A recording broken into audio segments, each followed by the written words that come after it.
Was there, I guess, so you said the jazz influence was a big part of it. Were there instruments that you put on this album that were, I guess, maybe not on your first album or your first EP? Yeah, live bass. There's a lot of live bass. So Amine said that he didn't play bass, but he actually rips on bass now. So that's been fantastic. And this is also the first record that we've featured violin on as well. So yeah, yeah. Mikey and I got in the studio one day at Headspace really early, and he's like, bring your violin.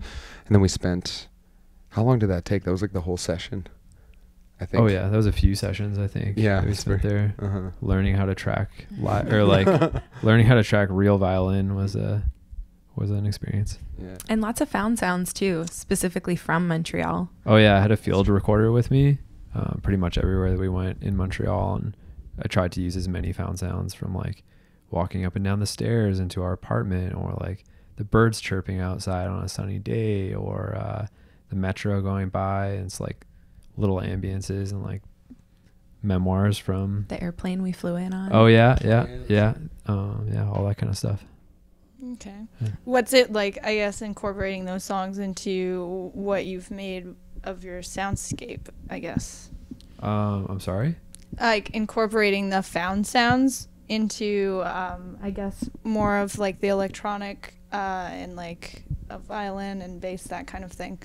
Oh, it's really fun, and it's a really satisfying way to make beats sound like your own, and just like different from all the stock sounds, you know, because as sounds within production become popular, they become more commonplace because the people who made them will make sample packs, or they'll share their samples with their friends who are also producers who share those samples, etc.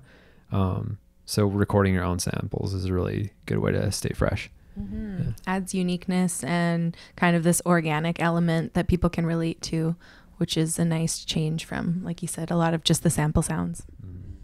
Okay. So talking about theme, I guess, with what you have coming up, is it more focused on the same sort of themes that you had with Little Death, or is it sort of shifted over to something else?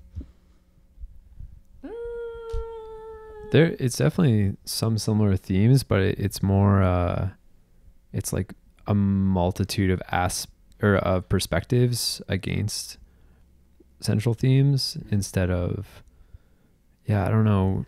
I think when we were talking about it, because we're a little backwards where we haven't like worked into an album with a specific theme or goal in mind, whereas I know a lot of artists do that, and I'm sure we will at some point, but these kinds of things have just kind of happened the way that they've happened so far. Everybody has their own process too, right? So. But the common theme that we did find was that it is very much about relationships, whether that's with relationship with self, relationship with substance, relationship with others, relationship with the world.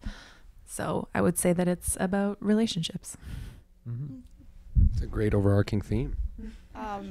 Just talking a little bit more about Montreal, did you end up incorporating like French into any of this music, or did you end up collaborating with anyone from Montreal while you were there? Unfortunately not, no. Yeah, we had, well, I mean, the French is not the strongest with us, so not wanting to butcher it, but we did have lots of jams with people while we were there. And again, that's like with musicality, it's kind of something that you just hold on to. If we played so much of that kind of music and listened to so much of it and went to see so many shows that were very outside the norm of what you would see here, unless you know, paid $30 and went to the Old Cellar or specifically sought out, you know, jazz or things like that. And it's also got a very different kind of jazz style. They're really neo-soul oriented. I find Vancouver jazz is much more... and again, this is a generalization, but this is just from my experience. It's either more traditional jazz or it's more almost experimental jazz.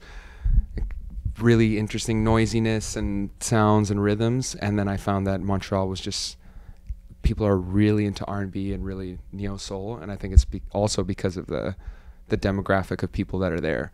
It's a lot of North African people.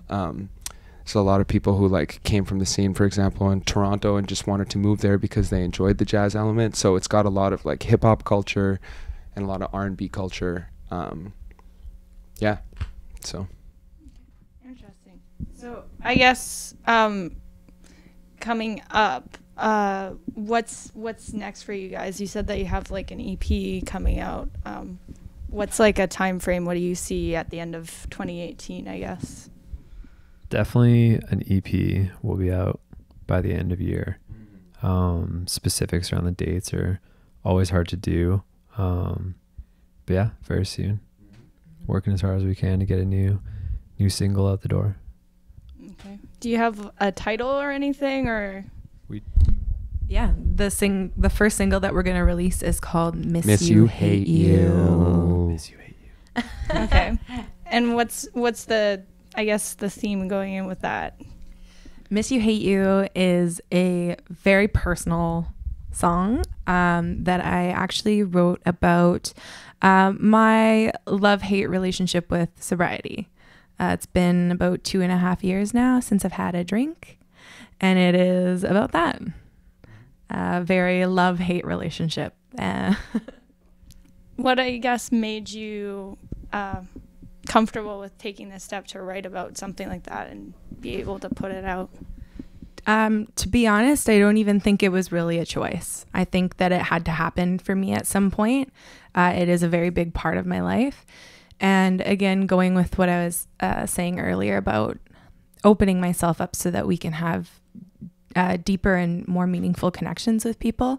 I know that I'm not the only one going through that. And I really want to be able to extend that kind of olive branch for anyone else that may be having those feelings, some comfort, that kind of thing. Is there anything else that you guys would like to add about upcoming music or just in general? Just want to point out that we're sitting perfectly symmetrically. Look at that. Just want to say that's not planned, folks. Spend enough time together. All right.